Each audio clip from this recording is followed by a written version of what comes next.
Hello everyone, welcome back to my YouTube shorts. আজকে তোমাদের সঙ্গে আমি শেয়ার করতে চলেছি ব্যাঙ্গালোরের খুব পপুলার একটা জু বানেরঘাট্টা জুলজিক্যাল পার্কের কিছু সুন্দর সুন্দর মুহূর্ত।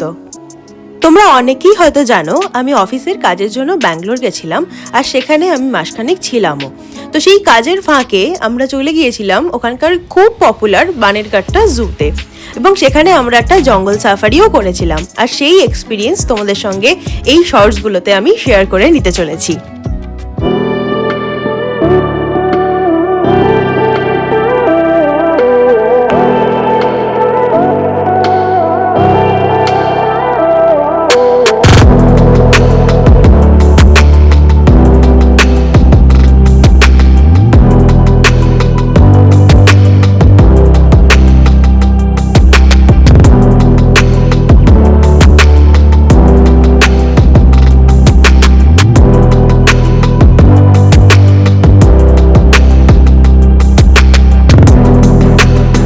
আমরা এখন যেখানে আছি এখান থেকেই এই সাফারির গাড়িগুলো ছাড়বে, আর একসাথে দুটো তিনটে গাড়ি ছাড়ে।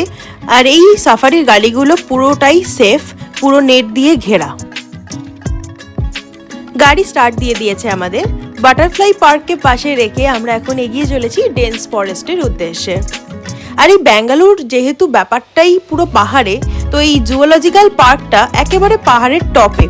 তো এখান থেকে এই জার্নিটা করতে ভীষণ মজা লেগেছে। সাফারির গাড়ি করে পাহাড়ের আঁকাবাঁকা রাস্তায় ঘুরতে প্রচণ্ড মজা লেগেছে। আর এটাই মনে হচ্ছিল আমরা কোনো পশু পাখি স্পট করতে পারি চাই না পারি, এই জার্নিটা সত্যি সারা জীবন মনে থেকে যাবে।